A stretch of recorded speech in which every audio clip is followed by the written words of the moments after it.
Next, we're going to talk about my opinion on why the Golden Retriever is not on the Mount Rushmore of dog breeds, which Carlo had it on there. So just for the record, Carlo is not arguing that the Golden Retriever is not on the Mount Rushmore of dog breeds because he had it on the dog breeds. So this is just me defending my position because I got a couple of shots. I got a couple of shots from some commenters on this one. So we're gonna address that. I didn't put their comments in here just because I only am putting comments in here that I will reflect on positively. But you people know who you are. They weren't mean or anything. Making them sound bad. But okay, so here's the thing, and we're gonna dive into this a little bit more towards the end about understanding how limited one's own experience is in determining these things. And some things you can take your own experience and weigh it fairly heavily and it be usually accurate, and some things it is going to lead you astray because your experience versus all of the data that is necessary to really know about a thing is significantly different. This is one of those cases. I understand why everybody goes for the Golden Retriever. The reason is they've been a top 5 dog breed for the last 40 years. The AKC puts out a poll, or not a poll, but they keep track of dog breeds and stuff and what's most popular. So I broke it down by decade, and they have records from the 1900s all the way to 1920s. I was pretty impressed by your research on that one. Oh yeah, I take it seriously. So yes. The last 40 years, which for most of us is either our entire lives or at least our most towards almost our entire, like in your case, you're older than 40 technically, but nobody at 7 is able to really get an idea of what the top dog breeds are, right? And somebody even put Greyhound in there, as they were surprised it didn't get a mention. Which is to another point I want to make here, which is this is going to be so affected by your area and the people you know. Because the Greyhound has never, 12 decades, never been on the top 10. Never. But this person perceived it as being a very popular breed. And you know what? Maybe in their hometown it was. Right? Some areas of the country are going to be really heavy on the beagle thing. Other people might not actually meet a beagle besides Snoopy for years. That doesn't change how popular it really is, though. Well, this list in Mexico would be completely different. Oh, yeah. I can tell you. I mean, I can definitely see the poodle easily being even, easily a non-negotiable, for sure. But then you would see other breeds like, I don't know, Doberman is very, very popular. That people would right away think of a dog, and that's what they come to mind. Bulldog or Rottweiler. All of those are like super popular down there. Bulldog has an argument for here. Not that they are not here. Pardon me? I think Bulldog has an argument for being on there for here as well, which I'll get into in a little bit. But yeah. And like that's what I was going to say. It's not that they are not here, but now living here and experiencing and seeing and researching also, I think I'm pretty confident on my Mount Rushmore of dogs. And I mean, just the fact that we agreed on 3 I think says a lot about it. I think those 3 we agreed on are locks. I don't. Yeah, spot on. Some of them, like to me, those 3 are non-negotiable. There's no. One would have to go through a lot of hoops to not have any of those 3. If you don't have the Beagle, if you don't have the Lab, and if you don't have the German Shepherd, the burden of proof is very much on you on those. Like any stat you think of, any random thinking of like iconic dogs in media, like no matter what standpoint you come from, how on earth are those not on there?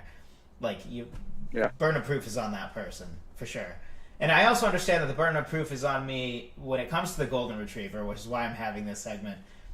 In that, if you just take the last 40 years or the last 20 years, yeah, because it's been on the top 5 It's never even been as high as 2, though, which I'm about to get into.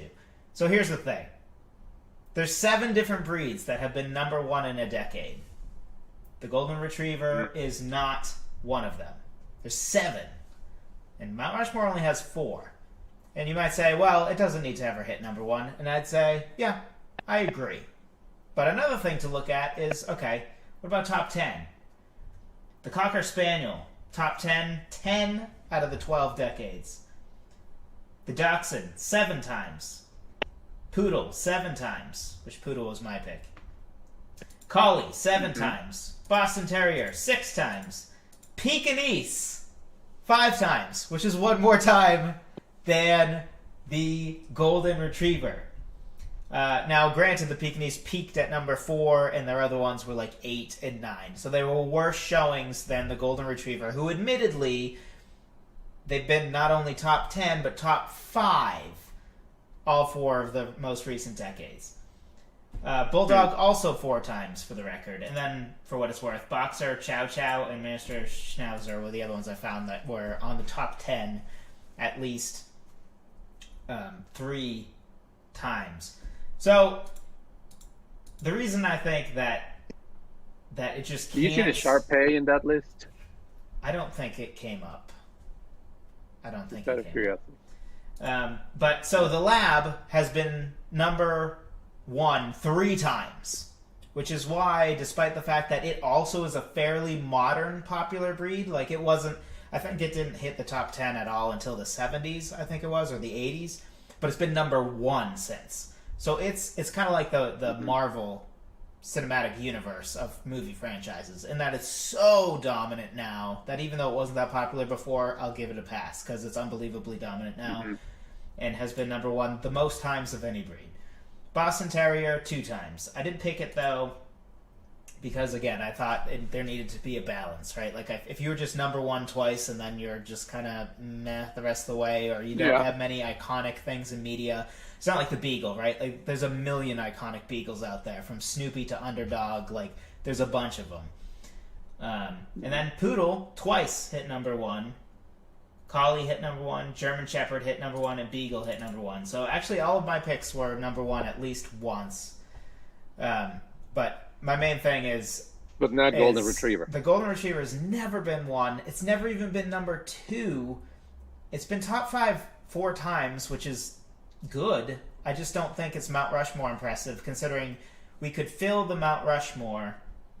If we just filled the Mount Rushmore with number of times top 10, the Golden Retriever would be like number 10. And if we filled it based on how many times you were number 1, it wouldn't even be on there, and there's 7 ahead of it. So I don't really know what the measurement is where one allows it to be on there, except for some extreme recency bias / just being like, well, in my experience, which is, again, true. The problem is, which we're going to talk more about this part afterwards, because I've noticed that there's one thing that a lot of people are, like, hesitant to sort of wrap their brain around. It's the idea that, like, this is not a power ranking. This is not a right now ranking. This is an all-time. Now, in the case of Netflix specials, right, like, Netflix has only been making originals, since the last 7 years. So your experience is somewhat to be believed. But your experience for dog breeds is extraordinarily limited as far as the reality of it in the last 120 years all across the country compared to Netflix. Also, the other thing with Netflix is you can somewhat figure out how popular it is in general because of the internet. Right? The internet is kind of that great equalizer of, like, if Netflix is pitching you Stranger Things for 10 weeks, it's not like they're pitching that for a day to somebody else, right? It's because they know this is one of our big shows. Whereas with dog breeds, if you live in, I don't know, some southern state where everybody has a hunting dog, for instance, everybody has a beagle because they like to do rabbit hunting or something like that, to you, you think the beagle's even more iconic than some of the rest of us might think, even though, again, it was on both of our lists. You live in I don't know, Alaska, you're gonna think Saint Bernards are the best, or the Malamute is the best. Yep. Huskies. But bunch of huskies. You probably have, you probably will never see a Chihuahua up there. Yeah. I mean, I can't Might blend picture in. Chihuahua in Alaska. That is a funny picture, though. Yeah. The There's gotta be a Alaskan movie in Chihuahua. there. The Alaskan Chihuahua. That sounds like one of those really horrible early 2000s Disney live-action movies. Yes. Starring Only on like TV or straight to DVD. yeah, I think starring Hilary Duff. Yes. I'm locking that one in. Starring Hilary Duff. Classic. Speaking of, on vacation, we went to one of those beach shops. Yeah. And they had the frames, the picture frames. Yeah. And you know how they always put a picture there that it's like a generic picture? Yeah. They had probably like 5 of these ones. And guess who was in that picture? Jeff Goldblum. I wish. That would be Hilary amazing. Duff. Oh, really? Wow, that's shocking given what his know. chances. It was just funny because I go, oh, look, that's Hilary Duff. And Sam goes, like, who? Yeah. Yeah, she has not been relevant since he's been alive.